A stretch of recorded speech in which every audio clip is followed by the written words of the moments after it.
Hello everyone. Today we're going to be taking a look at the JP-8000's diagnostic features. These are some things that you'll need to do if you ever replace the battery on your JP-8000, or if for some reason the pitch bend or the ribbon or maybe even the keys on the keyboard don't seem to be giving you the expected result. So let's get started. Now, in order to run our tests, we need to enter testing mode. To do so, hold down the sync button, the -12, -24 dB button, and type button, and while you're holding those buttons down, turn on the JP-8000.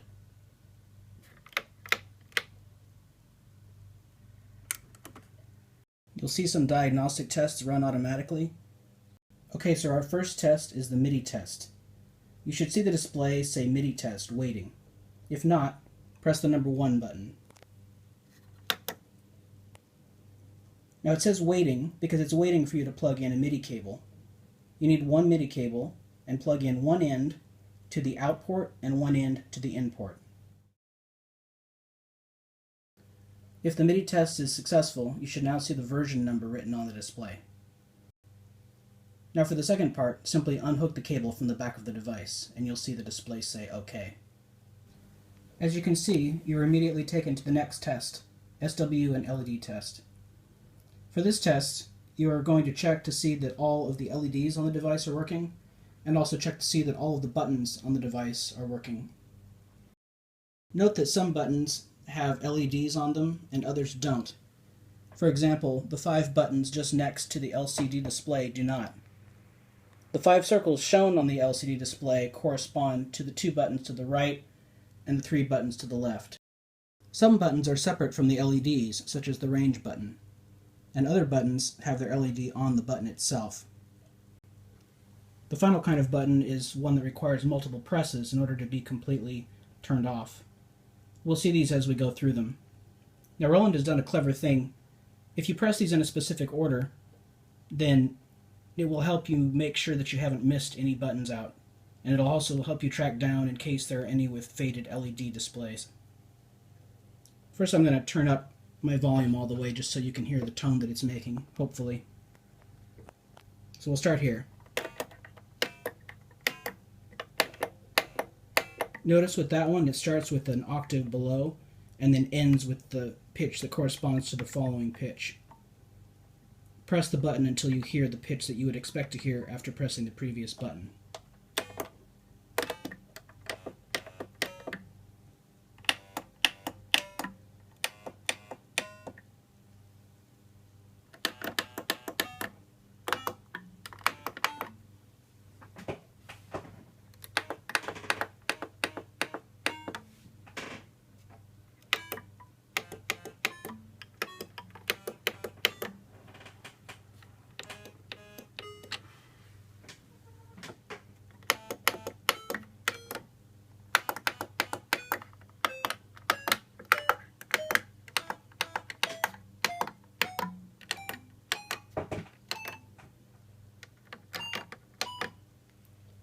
Now we're not quite finished, but one thing I forgot to mention at the beginning, on the display you'll see the number 10 written now. At the beginning you saw a much higher number, and that corresponded to the number of buttons that you have left to press before the test is completed. So we've pressed all except for 10 buttons, and that would be these.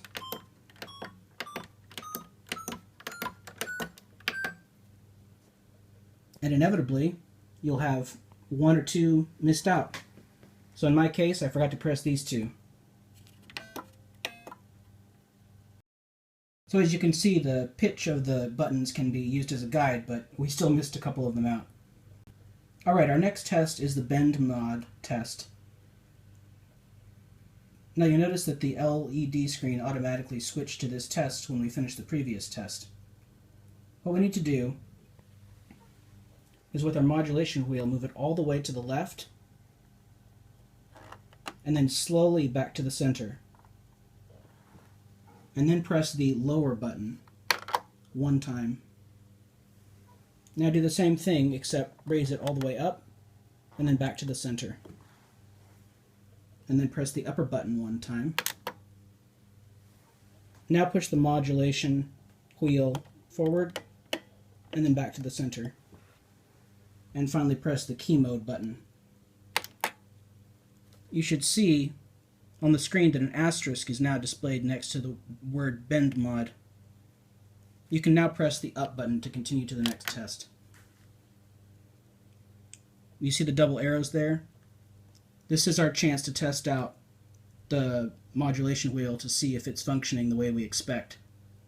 So over here, I'm going to be moving this to the left and to the right. And this is what you should see on the LED screen. Negative 256 to 0, positive 255 to 0. That's correct.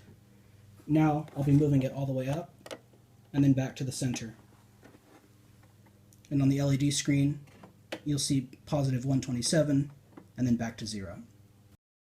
That's it for the bend mod test. Now we're going to move on to the ribbon wheel. To continue, press up.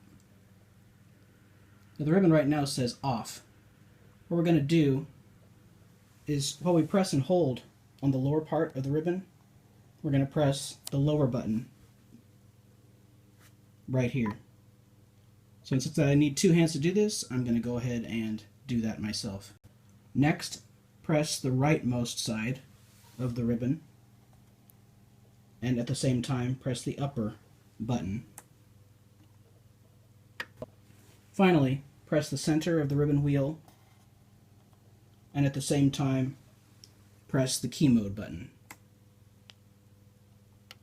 Once again, you'll see an asterisk next to the word ribbon. This means the test is finished. You can press up to continue to the next test. This gives you a chance to see the values that the ribbon is giving you as feedback. So run your finger left and right, up and down the ribbon wheel, and watch the result on the screen. 0, 255, 254. Close enough. Notice that the value 127 is roughly where the center of the ribbon wheel should be. So that will be where you had placed your finger earlier on the center of the ribbon. Alright, next let's move on to the AD test. In this test, you're going to be moving all of the wheels and all of the sliders up and down to their maximum value and to their minimum value in order to verify that they work correctly.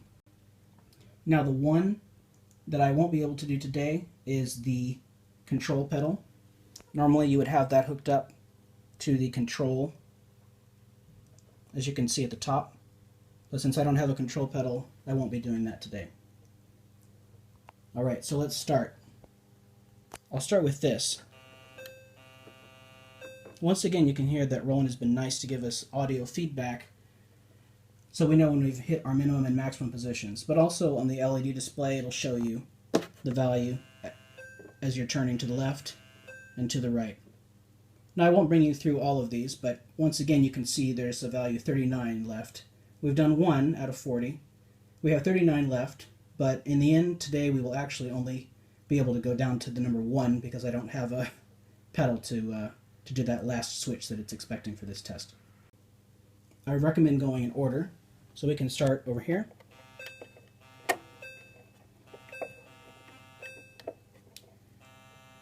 Notice that we get that nice center tone that Roland is telling us we're in the middle.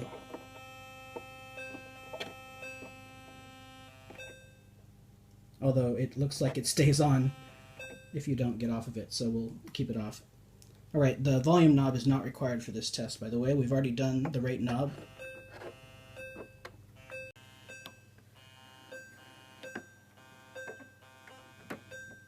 In this case, we're left with 1 left, which I can't actually do, so I'm going to go ahead and exit out of this test early. To get out of this test, I'm going to press exit, and then one more time because I'm sure I'm going to exit this test. Alright, now we're going to continue on to the next test. Pull pedal. We're actually going to skip this test because I do not have a pedal, as mentioned several times. Continuing on, LCD test. Okay, so this test lets you test the LCD screen itself. Now, I'm hoping this will focus well enough to really show you what's happening. If I press the right button, the LED screen will go off and all the way on. I can also use the cutoff frequency to gradually bring it from a low value to a high value. Notice how the little lights on the 1, 2, 3, 4, 5, 6, 7, 8 show the different stages of brightness. When you're done with this test, press exit.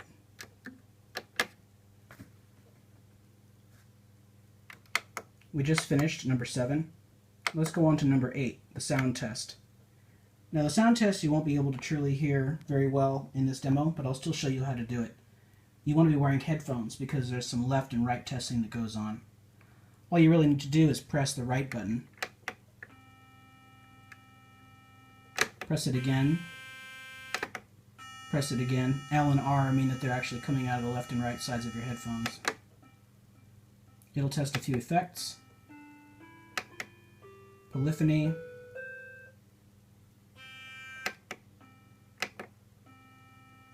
And back to the beginning. So if everything sounds fine, press exit.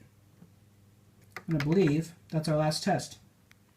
So that's it. You've gone through all the tests that the JP-8000 has to offer, and when you're done, simply press the power button, turn your synth off, and wait just a moment, and then turn it back on, and it should be ready to go. Let me know if you have any questions or if anything doesn't work correctly for you. Thanks for watching.